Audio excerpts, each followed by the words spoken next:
Libro de Lucas, Evangelio, de acuerdo a la perspectiva de Lucas, capítulo 9, verso 12. Y dice la palabra del soberano: al atardecer se acercaron los 12 y le dijeron: despide a la gente para que vaya a buscar alojamiento y comida en los campos y pueblos cercanos, pues donde estamos no hay nada. Pues donde estamos no hay nada. Escucha bien lo que le dijeron los discípulos a Jesús: porque donde estamos no hay nada. Denles de comer ustedes mismos, dijo Jesús.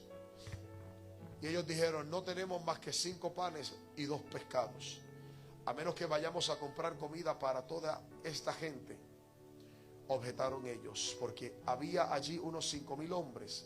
Pero Jesús dijo a sus discípulos: hagan que se sienten en grupos como de 50 cada uno. Así lo hicieron los discípulos y se sentaron todos.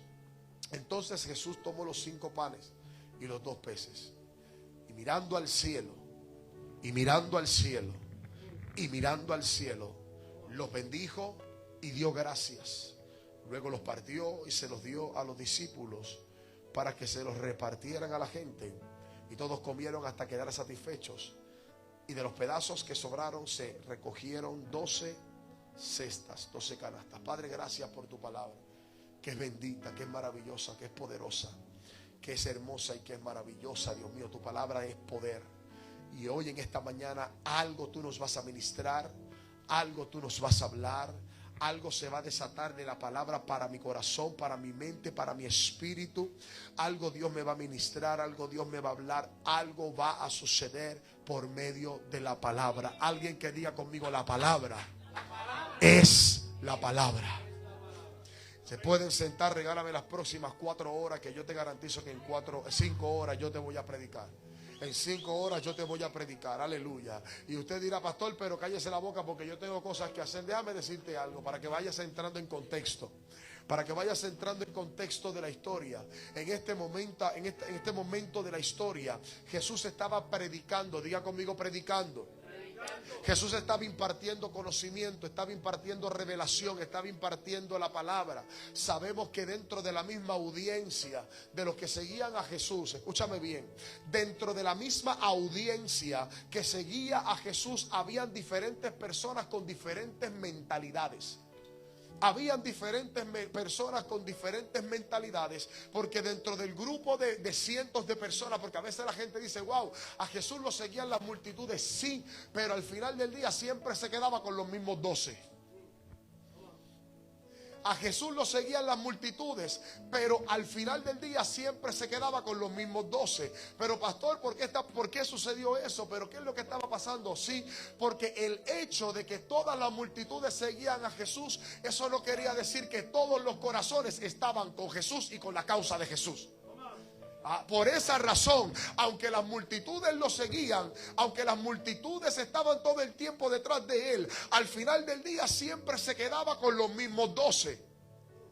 Porque alguien tiene que entender que esto no es cuestión de números, esto es cuestión de la calidad del número. Usted puede tener 700 personas que a usted lo siguen, pero esas mismas 700 personas que hoy a usted le gritan Hosana, mañana le pueden gritar a usted Ay, Dios mío. Son las mismas personas que mañana le pueden decir a usted: crucifíquenlo. Porque a Jesús lo seguían las multitudes, pero el corazón de las multitudes no estaba con Jesús. Pastor, ¿cómo usted llega a esa conclusión? Sencillo, porque en varias ocasiones, a pesar de que la multitud seguía a Yeshua, seguía a Jesús, la fe no estaba en el nivel correcto, ni en el lugar, ni en la condición correcta. Pastor, ¿por qué usted dice eso? Sencillo, porque la misma multitud que seguía a Jesús, que lo veía hacer milagros, fue la misma multitud que en un momento dado, cuando el siervo del centurión romano se fue a encontrar con Jesús, que el centurión romano le dice: envía la palabra porque yo la voy a creer. Fíjate que Jesucristo se volteó frente a la multitud que siempre lo seguía, que lo veía predicar, que oía sus mensajes, pero no lo escuchaban. La misma multitud que lo vio hacer milagros fue la misma multitud a la cual él se volteó y le dijo: no he visto una fe tan grande en todo Israel. Yo me hubiese abochornado. Porque Jesús lo que estaba queriendo decir era: ustedes me han visto haciendo milagros, ustedes han escuchado de mí, han oído mis mensajes, pero todavía no creen en mí. Sin embargo, este hombre, este centurión romano, tiene una fe más grande que la que tienen ustedes. Dile al que está a tu lado: no seas de los de esa multitud. Son la gente que están pero no están. Son la gente que están pero no creen. Son la gente que oyen pero no escuchan. Son la gente que simple y sencillamente no ven las cosas como las estás viendo tú. Porque el problema de eso es que ese tipo de gente nunca va a estar en sintonía con lo que tú estás viendo. Por eso, mientras Eliseo veía una gran tormenta, Jesse no veía nada. Por esa razón, cuando Eliseo estaba viendo a un ejército que estaba a favor de ellos, Jesse no veía nada. Porque es que hay gente que no logra conectarse con lo que tú estás viendo, porque están contigo pero no están contigo. Ay, Dios mío. Por esa razón las multitudes seguían a Jesús, pero seguían sin creer en Él. Seguían sin creer en Él. Pero Jesús, en su amor y en su misericordia, seguía predicando, seguía manifestando, seguía enseñando, seguía haciendo milagros, seguía sanando enfermos. Entonces cabe señalar que los mayores milagros se desataron a favor de la gente que creían en Jesús, pero eran gente que religiosamente no estaban capacitados. Porque el problema es, y escuchen esto los ministros, el problema es que el que no logra conectarse con la visión y con el propósito que Dios te entregó, no aporta, estorba. O yo vine a traer una prédica apostólica. Porque el que no cree estorba. Pastor, pruébamelo por la palabra. Sencillo. Cuando la Sirofenicia se presentó delante de Jesús, ¿qué hacían los que lo seguían a Jesús? Cállate, cállate, cállate, ya, aléjate.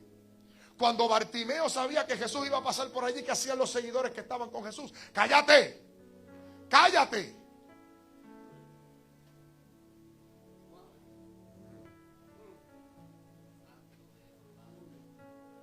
A silencio. Caminaban con Jesús, oían el mensaje de Jesús, pero no estaban conectados con la visión. No estaban conectados con el propósito. No estaban siendo investidos por la revelación de lo que Jesús quería dejarle a esa generación para que lo continuaran hasta nuestros tiempos. Entonces vemos que Jesús, por esa razón, cuando Jesús entra en el diálogo con ellos, fíjate que esta multitud estaba con Jesús, porque esta multitud, más allá de tener un hambre física, tenía un hambre espiritual. Esta gente que estaba aglomerada, que estaba congregada, porque la gente se congregaba. No hay cristiano que no se congregue, eso no existe. Usted es cristiano, usted es parte del cuerpo de Cristo, usted tiene que ser parte de algo. Estaba la gente allí congregada.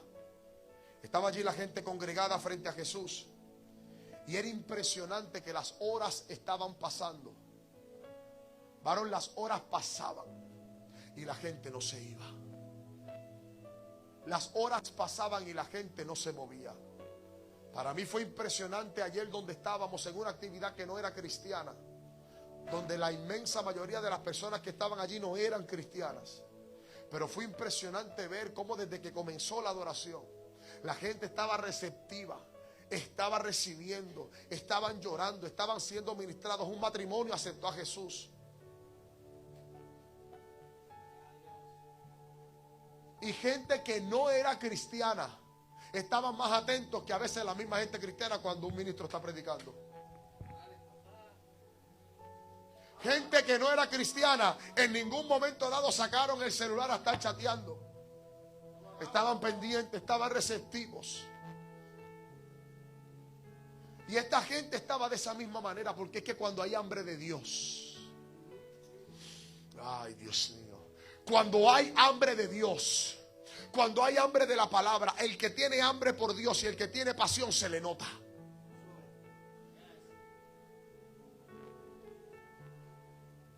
Por eso a mí me gusta cuando la gente, a veces el culto se acaba y siguen preguntándome cosas, pastor, pero ¿por qué la Biblia dice esto? Pastor, pero ¿por qué la Biblia dice esto otro? Y me llaman y me escriben, pero pastor, ¿qué quiere decir esto? Estaba leyendo esto anoche. Esa es la gente que a mí me gusta. Porque son gente que tienen hambre, porque ponen demanda en Dios y ponen demanda en el manto.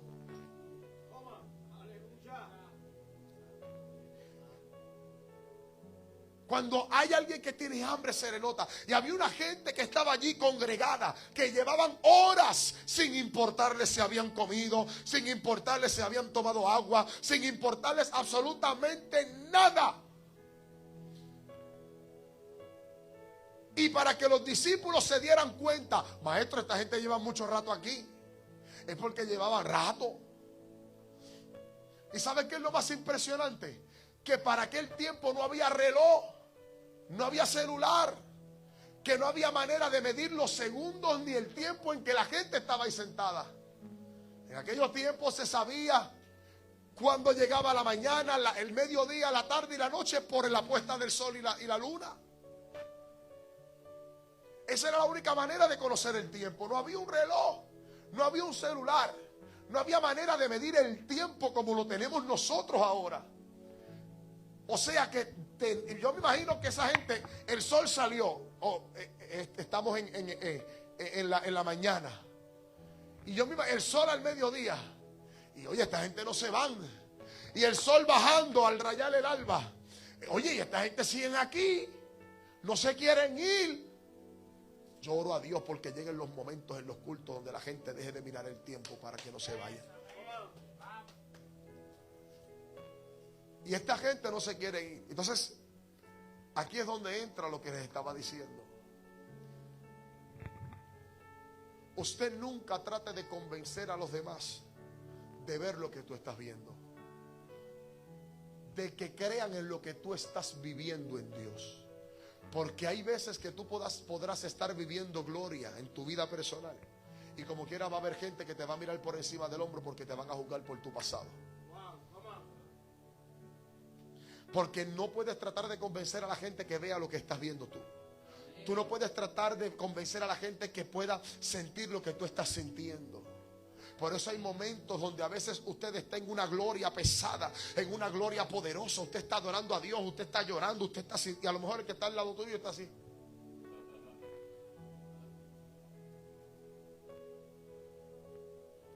Porque no siempre van a estar en la misma sintonía. Por esa razón, mira el diálogo que Jesús tiene con los discípulos. Voy suave porque yo quiero desmenuzar esto. Mira lo impresionante, Yossi, cuando Jesús tiene el diálogo con su discípulo. El discípulo le dice a Jesús: despídelos porque aquí no hay nada.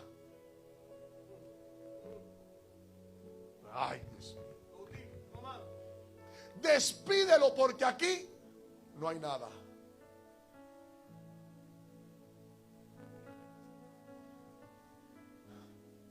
Porque hay gente que siempre está mirando lo que falta. Pero gloria a Dios por la gente que se enfoca en lo que hay.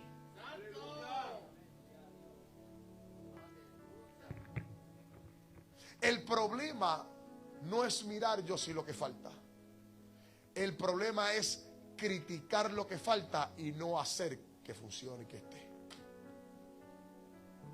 Yo recuerdo que en un momento dado, cuando don Alejandro llegó a la iglesia, alguien dijo por allá: ¿qué hace falta? Una pileta.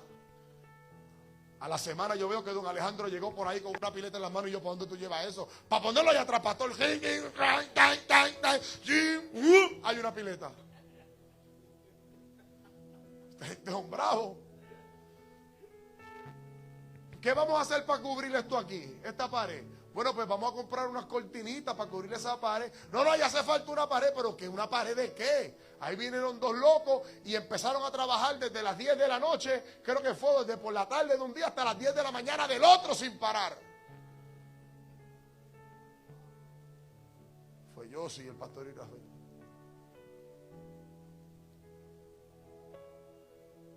Por esa razón, hay que observar lo que falta, pero no para criticarlo, sino para trabajarlo.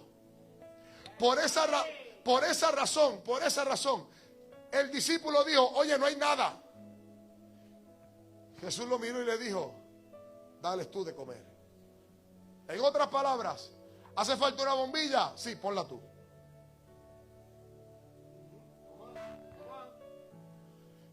En otras palabras, pastor, ¿hace falta que llamen a la gente que no está, que falta los cultos? Pues hazlo. Pastor, ¿hace falta alguien que lidere los evangelismos? Pues hazlo.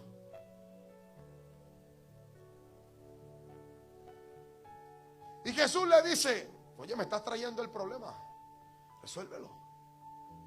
Pero ¿cómo lo voy a resolver si no tengo nada? Sí, hay 2 o 3 panes y peces por ahí, pero es que es muy poco. Confía que con lo poco yo haré mucho.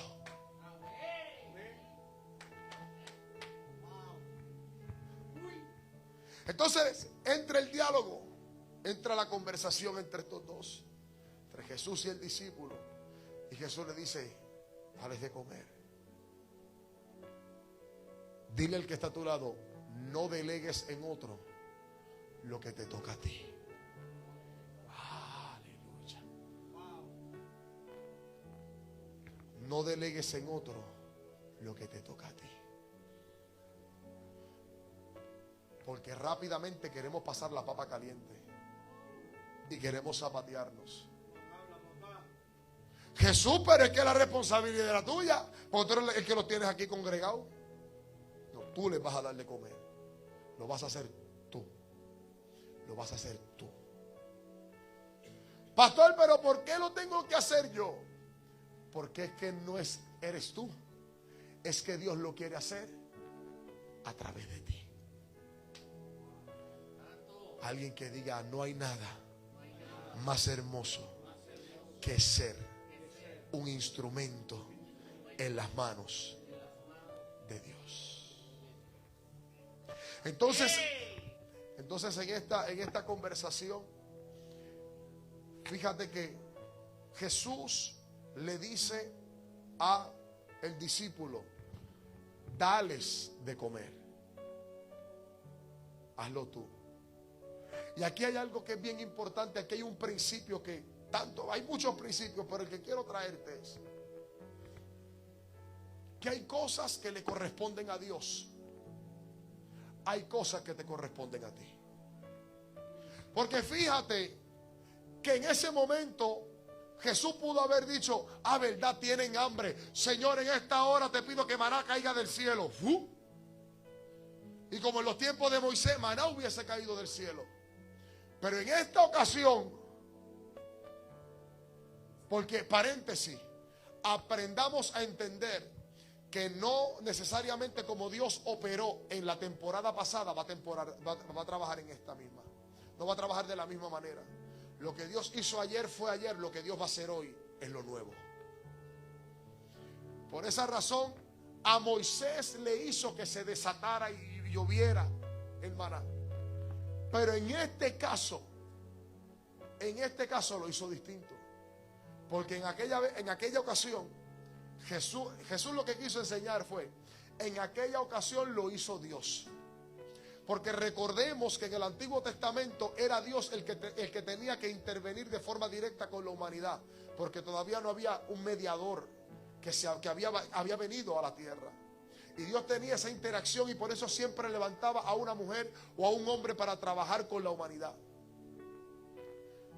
Pero entonces en esta ocasión, Dios manifestando cuál era su plan eterno, Dios dice, ahora no se trata de lo que yo hago, ahora también se trata de lo que yo voy a hacer a través de ti. Alguien tiene que decir, yo soy ese canal. Entonces Jesús le dice a este hombre, Jesús le dice a este hombre: dales de comer. Cuando vamos a la palabra del Señor en el libro de Lucas capítulo 4 verso 18 dice: el Espíritu del Señor está sobre mí por cuanto me ha ungido para anunciar buenas noticias a los pobres. Me ha enviado para proclamar libertad a los cautivos y dar vista a los ciegos y poner en libertad a los oprimidos y pregonar el año del favor del Señor. Pastor, ¿qué tiene que ver eso conmigo? Sencillo. Este fue el primer discurso que Jesús hizo de manera pública. Recordemos que en aquellos tiempos no existía la Biblia. En aquellos tiempos se recuperaban los rollos de los profetas. En aquellos tiempos se juntaban los rollos de los profetas hasta que se creó el Tanaj. Que el Tanaj tiene que ver con la aglomeración, la unión entre lo que era el Pentateuco con los libros proféticos y los libros poéticos. Entonces, en este momento, cuando en la sinagoga se reunía la gente para congregarse, para discutir la palabra, entre otras cosas, en ese momento ellos abrían los rollos de los profetas para comenzar a disertar sobre lo que el profeta decía. Entonces, no era una mera predicación. Ellos abrían los rollos, estaba el Sanedrín, estaba el sumo sacerdote, abrían los rollos y comenzaban a discutir lo que el profeta había establecido para tratar de interpretar la palabra profética que estaba ahí escrita. Entonces, ¿qué sucede? ¿Por qué razón en ese momento se escandaliza a la gente en la sinagoga? Porque en aquellos tiempos la sinagoga estaba compuesta de varios asientos. Usted ha visto que todavía hay lugares donde se sienta la gente en el altar. Así se sentaba el Sanedrín en la época. En la época el Sanedrín se sentaba en el altar, ponían todas las sillas, no me acuerdo si eran 7 o 12, no me acuerdo el número exacto, pero ponían las sillas. Entonces en el medio se sentaba el grande, el meromero, el principal, el sumo sacerdote se sentaba en el medio. ¿Qué pasa? Al lado de la silla del sumo sacerdote había una silla más grande, que era la silla que estaban esperando, donde cuando el Mesías viniera a la tierra, que ellos estaban esperando un libertador político. Por eso es que todavía, lamentablemente, después de Jesucristo haber vivido, haber predicado, haber enseñado, haber muerto, haber resucitado y a punto de subir al cielo, todavía a los discípulos no se les había revelado cuál era el verdadero reino. Porque todavía en el libro de los Hechos, uno de los discípulos le pregunta a Jesús: mira, ¿cómo es que cuando tú vas a venir con tu reino? Loco, ya yo lo establecí, para eso vine y ya me voy y todavía no se te ha revelado. Que te lo explique otro.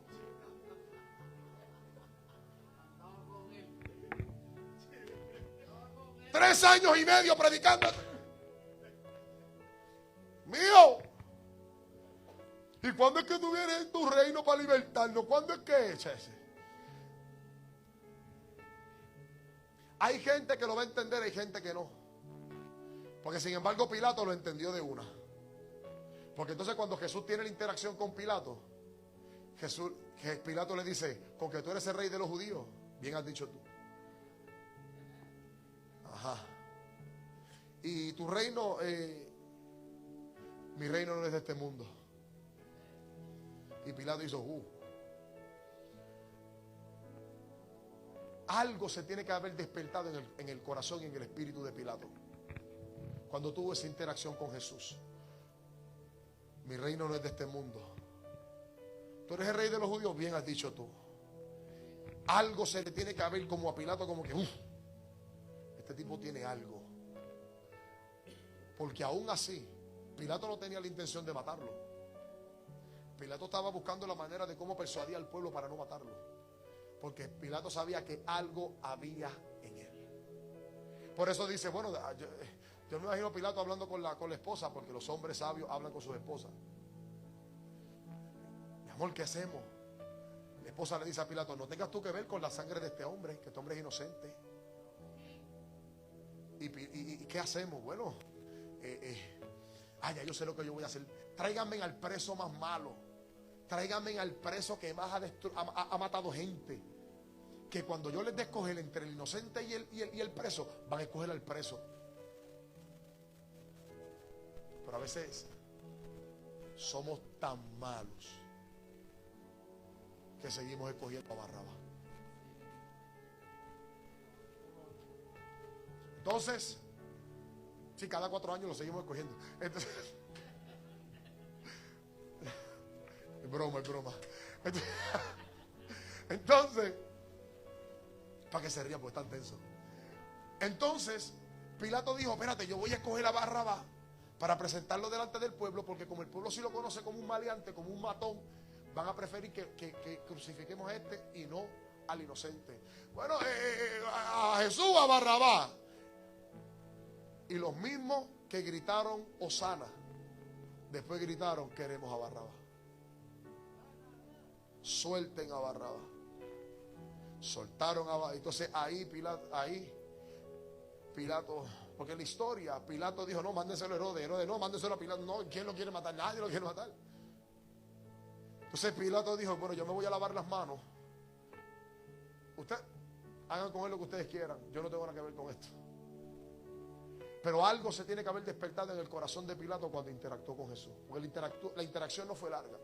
Él le dijo, con que tú eres el rey, bien has dicho tú, y tu reino no es de este mundo. Algo se tiene que haber manifestado ahí. Entonces, como los religiosos no lograban entender lo que era el verdadero reino, los religiosos tenían una silla bien grande en el Sanedrín. Estaba el sumo sacerdote y estaba esa silla ahí esperando el momento de la llegada del Mesías que iba a libertar al pueblo de Israel. ¿Qué sucede? En el libro de Lucas, cuando Jesús hace su primera aparición en público, para predicar en público, que abre los rollos del profeta Isaías, habló de lo que dijo Isaías en el capítulo 61, creo que fue, que dijo, por cuanto me ungió Jehová para dar libertad a los cautivos. Cuando lee ese texto, la gente pegó a escandalizarse, se pegaron a murmurar, pero ¿quién es este? ¿Pero qué pasó aquí? Cuando este hombre terminó de hablar del rollo, lo cerró y se sentó en la silla del Mesías que estaban esperando. Por eso fue que ellos se escandalizaron y pegaron, y el Sanedrín empezó, manden a buscar a los guardias para que maten a este sacrílego, este blasfemo que se cree sentándose en la silla del que ha de venir, del Mesías que ha de venir. Pero no se les había revelado quién era. Pero entonces, cuando Jesús hace esta declaración, Jesús está haciendo una declaración en el aspecto de Salvador, pero también en el aspecto como ser humano. Por esa razón, cuando Jesucristo dijo, yo tengo la asignación de proclamar la buena noticia, Él entonces esa asignación se la delegó a la gente. Por eso le dijo a la gente, id y hacer discípulos a las naciones, predicar el evangelio, bautizar a la gente, porque fue lo mismo. Porque Jesucristo, cuando vino a la tierra, no hizo algo extraordinario como Dios para que los hombres no lo hiciéramos, sino que Cristo estableció el ejemplo de lo que nosotros teníamos que hacer, sabiendo y entendiendo. Porque fíjate una cosa, para salvar a la humanidad, Jehová Dios pudo haberlo hecho sin la intervención de Jesús como hombre. Pero entonces Jesús dijo, yo voy a ir a la tierra, voy a pagar un precio, voy a cumplir con mi propósito para que lo que tú quieres hacer en la humanidad se haga. En otras palabras, tú como ser humano eres necesario en el reino para lo que Dios quiere hacer aquí en la tierra y en tu casa. Tú eres importante y eres necesario. Por eso Jesucristo le dijo a este discípulo, dales tú de comer. En el pasado Jehová envió el maná, pero ahora lo harás tú. Y si seguimos en el libro de Juan capítulo 11 verso 44, Lázaro salió de la cueva totalmente envuelto en las vendas de lino en que lo habían sepultado. Su cara estaba envuelta con un pañuelo, pero Jesús le dijo a los que estaban allí, quítenle las vendas, desátenlo y déjenlo libre. En otras palabras, Jesús dijo, yo lo resucité, pero ustedes lo van a liberar. En otras palabras, Cristo dice, yo hago una parte de la obra, pero la otra te toca a ti.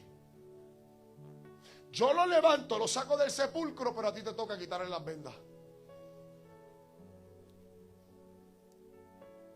Primera de Corintios capítulo 15 verso 58. Por eso, mis queridos hermanos, manténganse firmes y nunca dejen de trabajar más y más por el Señor Jesús.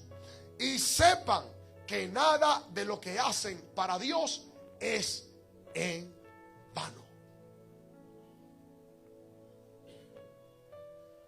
Nada de lo que hace para Dios es en vano. Entonces Jesús le dice a ese discípulo, dales tú de comer. Entonces ahí el discípulo como que empieza a entender un poquito lo que Jesús le quería entender, porque hay gente que no, hay gente que entiende rápido, hay gente que entiende poco a poco, hay gente que no entiende nunca.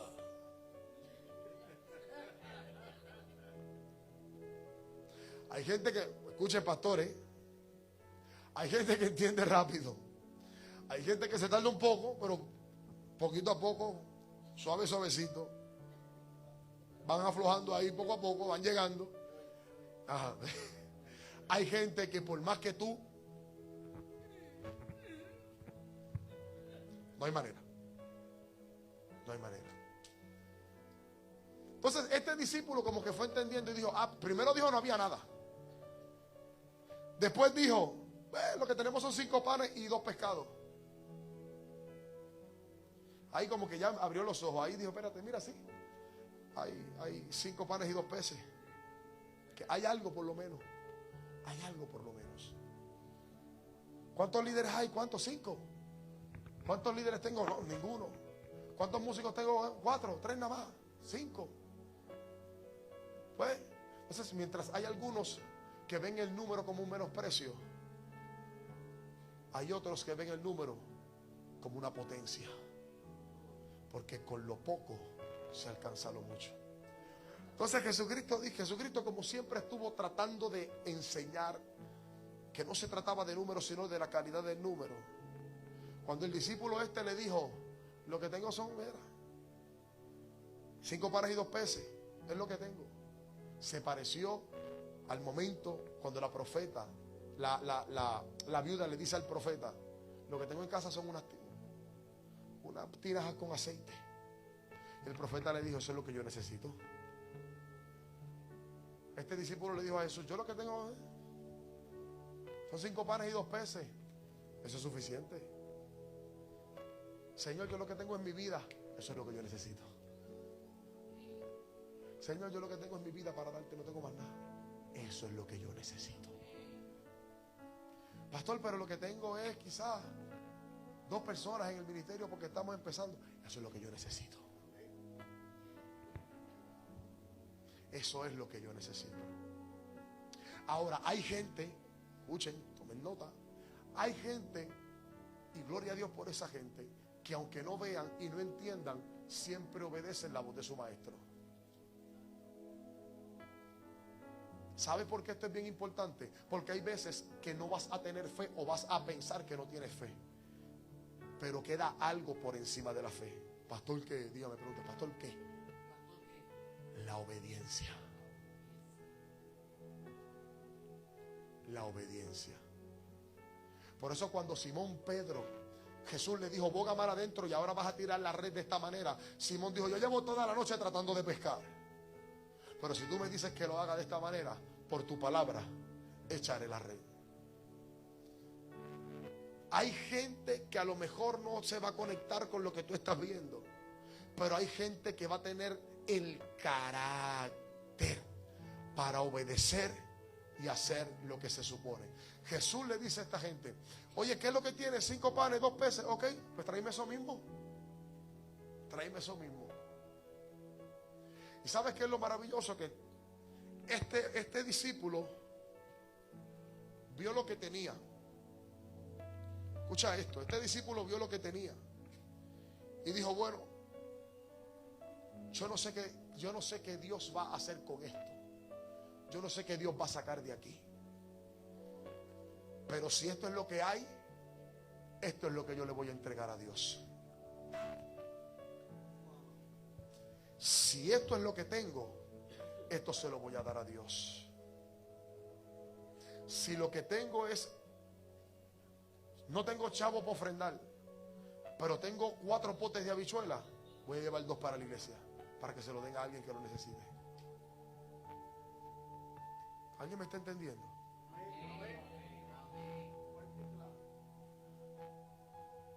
¿Qué es lo que tengo? Bueno, pues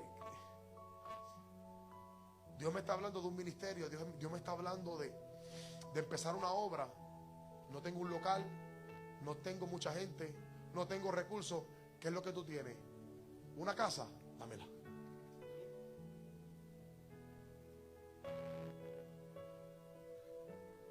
¿Qué tienes? Entonces este discípulo lo puso en la... Esto es lo que hay. Y Jesús, mirando al cielo,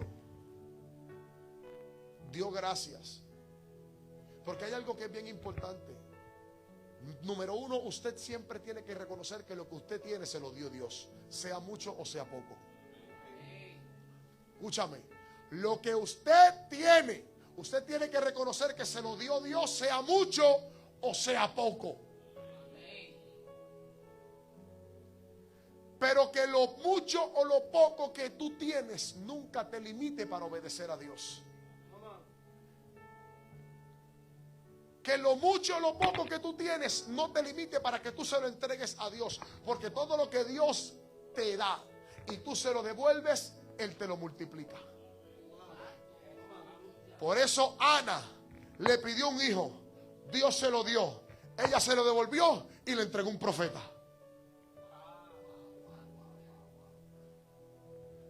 Habían pocos panes y pocos peces, porque reconocía que Dios se lo había dado al niño que estaba allí. Pero esa es otra parte de la historia.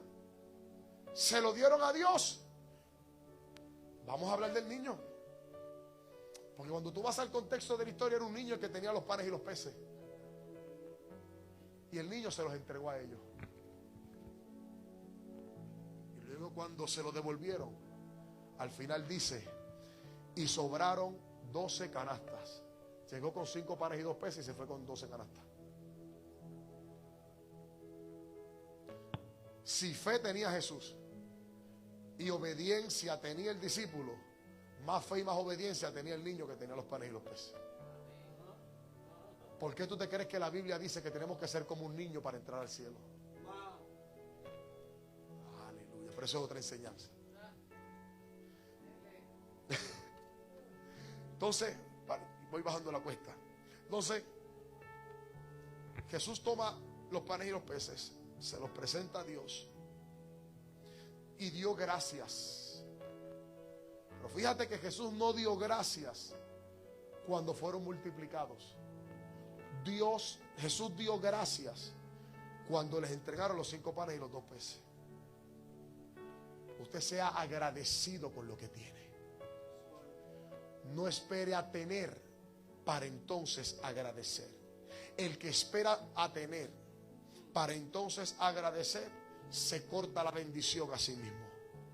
Pero el que es agradecido con lo que tiene, prepara su corazón para recibir la multiplicación. Agradece. Jesús, ¿y sabe por qué Jesús dio gracias? Jesús dio gracias porque mientras los que estaban al lado estaban viendo 5 panes y 2 peces, Jesús estaba viendo una panadería y una pescadería.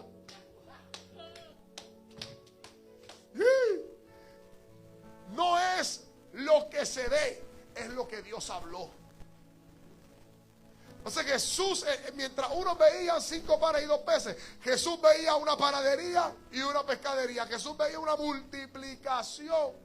Y dar gracias por lo que tenía en las manos era anunciando que él sabía y estaba convencido que lo que venía de camino era mayor, era más grande, era más poderoso. Por eso dale gracias a Dios por lo poco que tiene. Dale gracias a Dios por los pequeños momentos, por los pequeños comienzos. Sea agradecido en esta temporada, porque lo que viene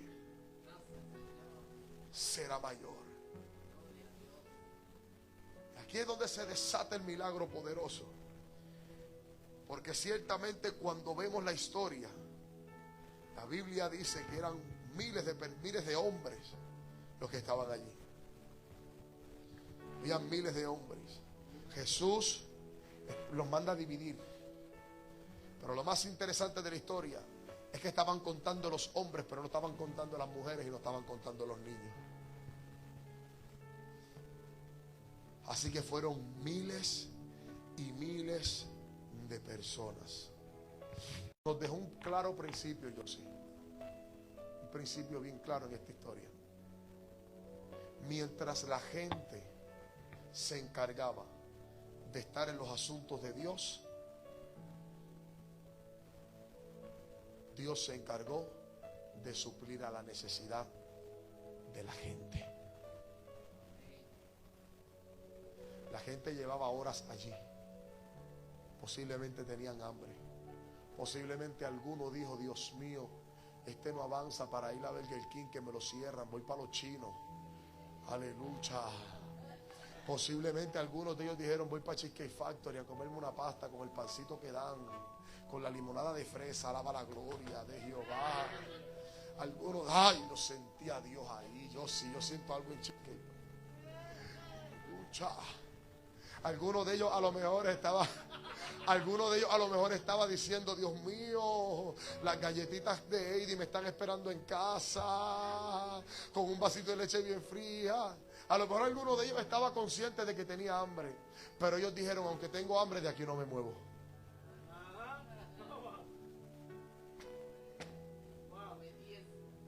Exacto, sacrificio. A lo mejor ellos dijeron: yo tengo hambre, pero de aquí no me muevo. De aquí no me saca nadie. Cuando Él termine, entonces me voy.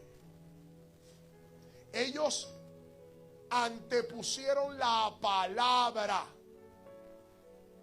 el reino, por encima de su necesidad humana, por encima de sus carencias. Y al final del día fueron recompensados.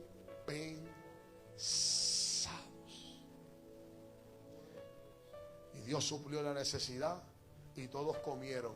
Y no todos comieron para que se les muriera el hambre, sino que dice la Biblia que todos comieron hasta quedar saciados. Así que pudo haber gente que comió 3 veces, 4, 5, aleluya, como cuando la pastora cocina en casa, cocina bueno. Digo: Dios mío, la dieta. ¿Entiendes? Cuando abuela llama y dice: no cocinen porque yo cociné. Y yo: ay, la comida de la abuela, terrible. Una unción especial. A lo mejor hubo gente que comió 4, 5, 6 veces, repitieron, yo no sé. Pero el punto es que Dios sació la necesidad del pueblo, tanto espiritual como la física. Ahora bien, y con esto cierro. Diga conmigo: Ahora bien, en el proceso de la espera, en el tiempo de espera, somos procesados. Porque yo no sé si a usted le ha pasado que a lo mejor usted está pasando por una deuda, o por un problema de salud, por alguna situación, por algún proceso. Y usted va a la iglesia, usted viene, no falta. Usted viene a cuanto baile de gallinas en la iglesia. Usted está orando, usted está ayunando, usted lee la palabra y usted está ahí todo el tiempo. Y su necesidad ahí, y su necesidad ahí, y su necesidad ahí. Y usted sigue buscando de Dios y viniendo a la iglesia y a los ayunos y para aquí, para allá, y la palabra, y en su casa orando. Y su necesidad ahí, y su necesidad ahí. Y hay veces que la humanidad te dice: Dios mío, pero ¿cuándo tú vas? Tengo este problema, ayúdame con esto. Y es válido que a veces lo preguntemos. A lo mejor algunos de los que estaban allí dijeron: Dios mío, pero ¿cuándo este se va a callar para yo comer algo? Pero sigue porque está bueno, pero entonces yo tengo que comer. Entonces entra esa disyuntiva entre la carne y el espíritu. Pero si hay algo que Dios siempre recompensa, es la perseverancia, la estabilidad y la consistencia. Porque a pesar de que esta gente estaban teniendo una necesidad, Dios les hizo saber que aunque los estoy procesando en un tiempo de espera, cuando menos te lo espere, voy también a suplir tu necesidad.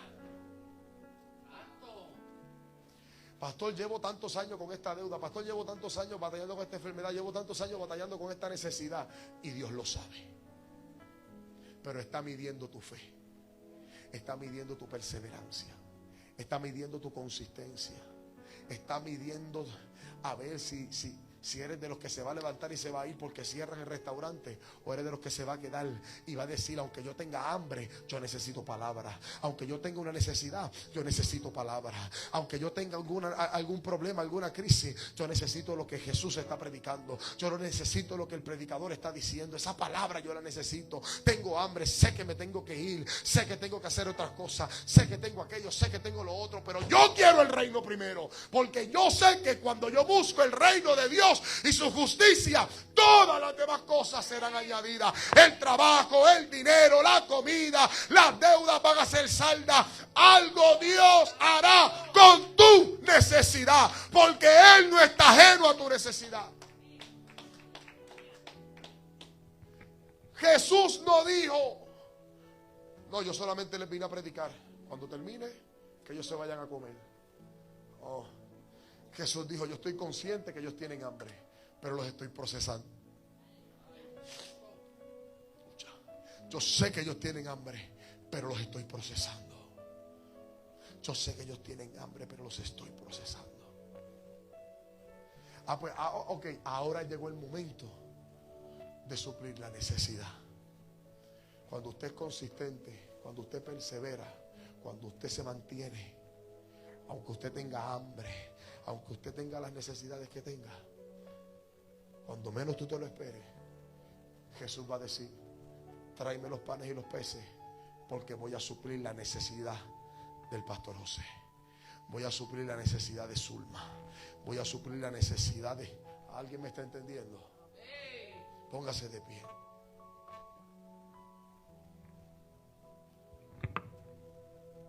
Y Jesús suplió la necesidad. Multiplicó los panes y los peces. Jesús hizo algo, nos enseñó y nos estableció un principio poderoso a través de esta enseñanza. Tiene tanta riqueza esta enseñanza. Pero si hay algo que no se nos puede olvidar, número uno, que hay cosas que le tocan a Dios, hay cosas que me tocan a mí. Es indelegable lo que Dios me encomendó. Que quisieras quitarte, no. Que quisiera renunciar, ¡bah! Que quisiera salir corriendo, muchacho. Que quisiera ir a la oficina de recursos humanos del cielo, que administra el apóstol Juan, creo que es que la administra, y entregar la carta de renuncia. ¡Boh! Suerte con eso. Que uno quiere saber, ay, bendito Dios, que van a haber momentos donde uno quiere abandonarlo todo.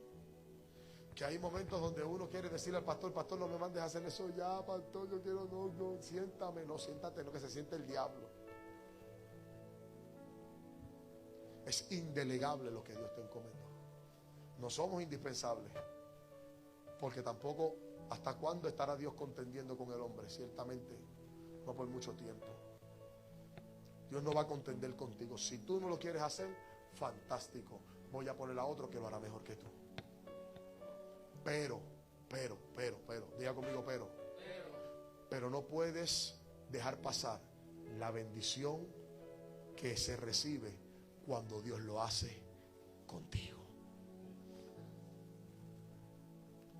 Porque no es lo mismo haber dicho: bueno, me voy de aquí porque pues, lo que hay son 2 o 3 panes y 2 peces, pues como no hay mucha comida, me voy.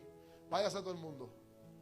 Hacer ese discípulo que llevó los panes y los peces, se los puso en la mano al maestro y vio con sus propios ojos la multiplicación. Dile al que está a tu lado: no dejes que nadie te lo cuente. Sé partícipe. Sé testigo. Libro de los Hechos. Y me seréis testigos en toda Judea, en toda Samaria, hasta los confines. Pastor, ¿qué es un testigo? Un testigo es una persona que le consta de propio y personal conocimiento algún suceso del cual puede testificar porque lo vio, lo presenció, fue parte. Y ese discípulo fue parte de lo que Dios hizo. Y qué maravilloso es decir, wow, comieron como 15,000 personas. Y saber que fui yo el que le puse los 5 panes y los 2 peces en las manos a Jesús. Oye, yo vivo una cosa como esa, yo se lo cuento a mis hijos, a los nietos, a los nietos, de los nietos, de los nietos, de los nietos, de los nietos. Se lo cuento a todo el mundo porque es algo que tú viviste, que fuiste parte, que tuviste en la posición, o renuncio o sigo, o lo hago o no lo hago. Pero son pocos los panes y pocos los peces. Hay poca gente, hay pocos recursos. ¿Qué hago?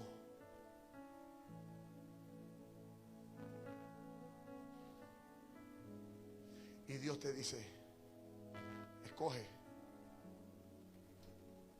Yo no te voy a obligar, pero no pierdas la bendición que se siente de lo que yo quiero hacer contigo y a través de ti.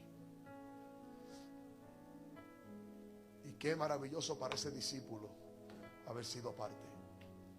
Y qué maravilloso para ese niño que le entregó esos panes y esos peces haber sido parte de lo que Dios hizo en ese momento.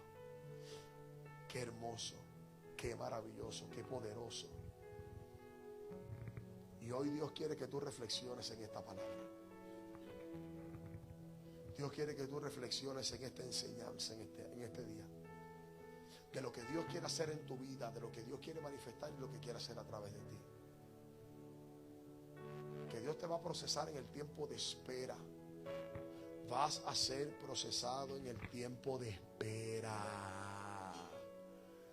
La parte más difícil del creyente no es orar. La parte más difícil del creyente no es ayunar. La parte más difícil del creyente no es congregarse. La parte más difícil del creyente no es leer la Biblia. La parte más difícil del creyente es esperar. ¿Verdad que sí? Es esperar.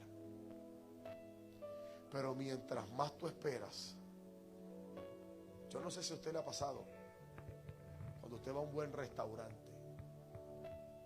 que usted le tiene unas ganas a una pasta de Cheesecake Factory. Vuelve Dios a hablar ahí. Hay algo ahí, hay algo. Hay una revelación escondida que hay que ir a buscarla. Hay que subir al monte. Y estás en el restaurante, pastor, y tú dices, ya, yo me comería un steak de Texas Roadhouse. ¡Ay! Se metió. ¡Eh! Hay que ir para allá. De repente un sándwichito de guagua.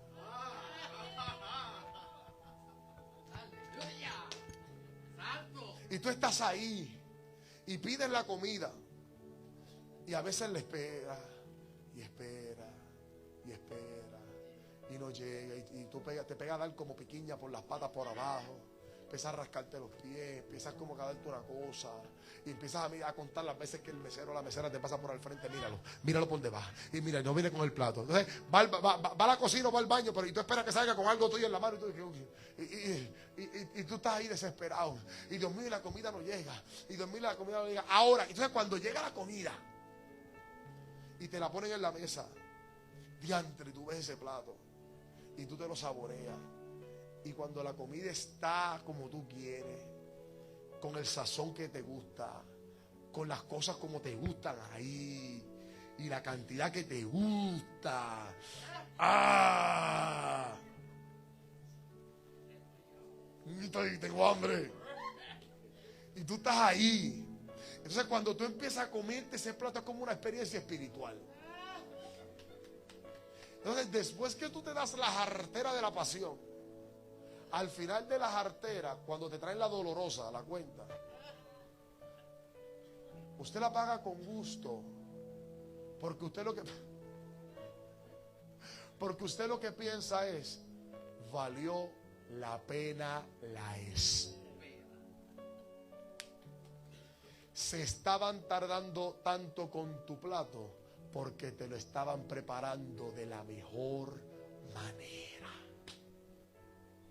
Así que si el mesero se está tardando con tu respuesta, es porque cuando la respuesta venga, usted va a decir: valió la pena la espera. Tráiganme la cuenta que pago lo que sea, pero puedo decir que valió la pena la espera.